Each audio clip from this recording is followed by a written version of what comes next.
Hello, my name's John Graham, and this is the first edition of my video blog. I'm calling it Living Room Talk because, as you can see, that's where I am, and that's the level of informality I'm aiming for. The talks will focus mostly, but not entirely, on current events. Tonight's topic is President Trump's positive test for the coronavirus. But because this is the first edition of this blog, and most of you don't know me from Adam, I need to tell you something about myself. I almost called the program On the Edge because on the edge is where I've lived my entire life. I shipped out in a freighter, the Far East, when I was just 16 years old. I hitchhiked through the Algerian Revolution at 19. I was on the team that made the first ascent of Denali's North Wall at 20, a climb that's so difficult and dangerous it's never been repeated. I hitchhiked around the world at 22, worked as a correspondent in every war I came across. A U.S. Foreign Service officer for 15 years, I was in the middle of the revolution in Libya in 1969 and then the war in Vietnam. I planned nuclear war for NATO. At the United Nations, I risked my career to set up a rogue dialogue with Castro's Cuba, and I played a major role in helping end apartheid in South Africa.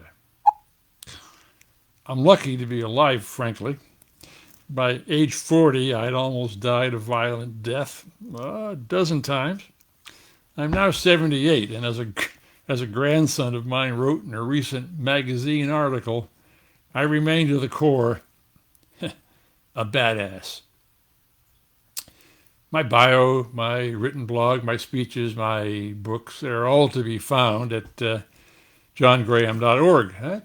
Don't forget that, johngraham.org.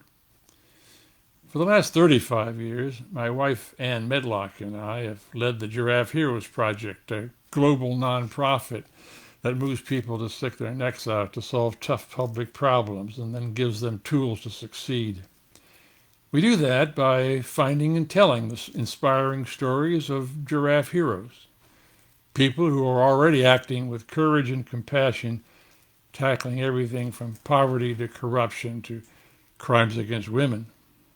And the website there is giraffe.org. For those of you who are spelling challenged, that's giraffe.org.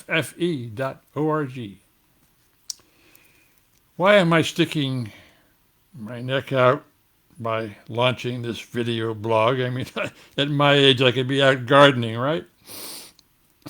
Look, in a nutshell, at 78, with the experiences I've had and a really full life, I've got a lot to say, not just on breaking issues, but on deeper and more permanent topics like finding courage, learning to lead, and perhaps most important of all, finding a vision and meaning for your own life. I'll also be sharing a lot of street smarts about how you can change your community, your country, the world. Insights gained from my own real life experience and from the heroes honored by the Giraffe Heroes Project.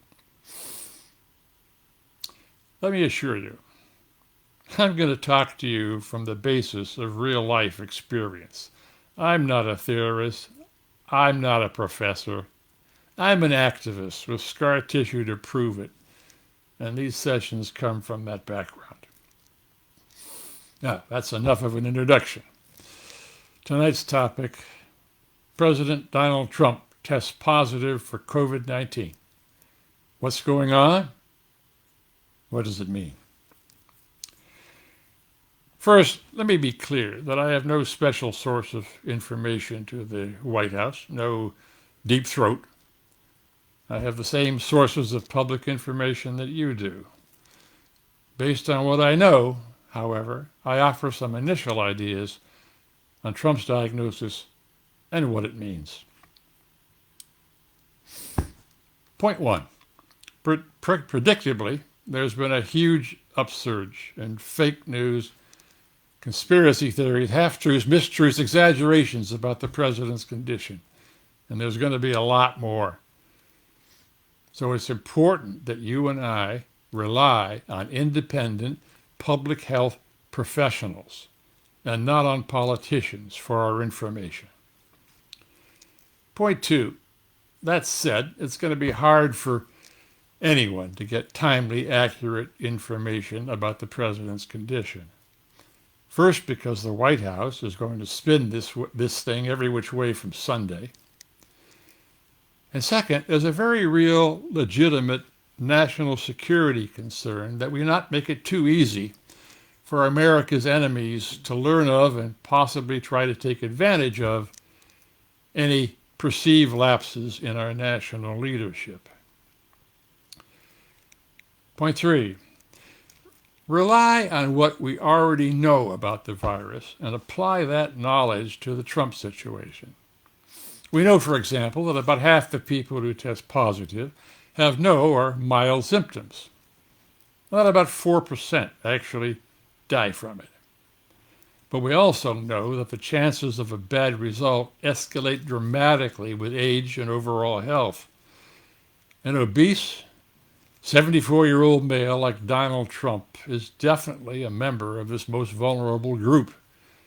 And so he has a much higher probability of getting a serious case of the virus or even dying from it than a younger person. News came in just today that President Trump was taken to Walter Reed Hospital. Now, working in Washington for all those years that I did, I know that most of the stuff a president needs to run the country is in the White House and can't be easily duplicated anyplace else, including Walter Reed Hospital. So taking Trump to Walter Reed for a few days, quote unquote, is a bigger deal than the White House is letting on, which suggests that what the president is experiencing is more than a cough and a headache. As to quarantine, we know that in the rosiest scenario, that where symptoms are mild or non-existent, that the course of the disease is about 14 days, or quarantine to stop the disease from spreading further should be at least that long. Of course, in those cases that are more serious, the course of the disease can be far longer than 14 days. That evidence is now accumulating of long-term damage to the body, even after the virus has receded. Point 4, what will this mean for the campaign? Well, for sure, it won't do anything to rebuild the trust that polls show Donald Trump has already squandered through his dangerous and discredited words and actions that have really served to make things worse. And with just a month to go before the election, Trump's coronavirus condition will dominate the news cycles, which is probably not what Team Trump wants to happen. In terms of campaigning, again under the rosiest scenario, that his symptoms stay minor, Donald Trump won't be holding any in-person rallies for at least a couple of weeks. It's possible that the second debate might take place virtually. Of course, if his symptoms become more serious, his campaign could be off the rails for the duration. But also consider this scenario.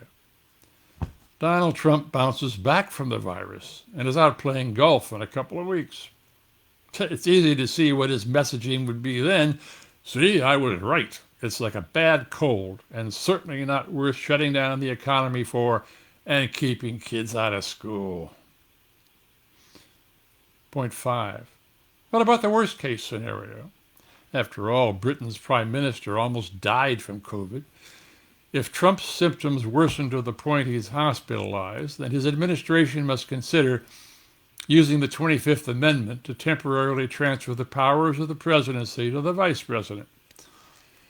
And if both these old men go down, the office passes to the Speaker of the House. Think of that one. I'm going to stop my remarks here because I see I am in danger myself of engaging in wild-ass conjecture. Again, a huge amount depends on how serious Trump's case of COVID turns out to be. So stay tuned to solid, independent, professional sources. Certainly don't depend for the truth on any official White House source. Okay, Now I need something from you. I need your comments on the substance and the style of this talk so I can improve it next time. Unless I'm totally booed off the stage, I intend to do this roughly once a week, informal, from my living room, talking to you as if you were in yours. You're seeing this on Facebook, but maybe some other platform works better. Let me know. Also, let me know of any topics you'd like discussed, what day of the week is best for you, and anything else. Signing off for now from the living room.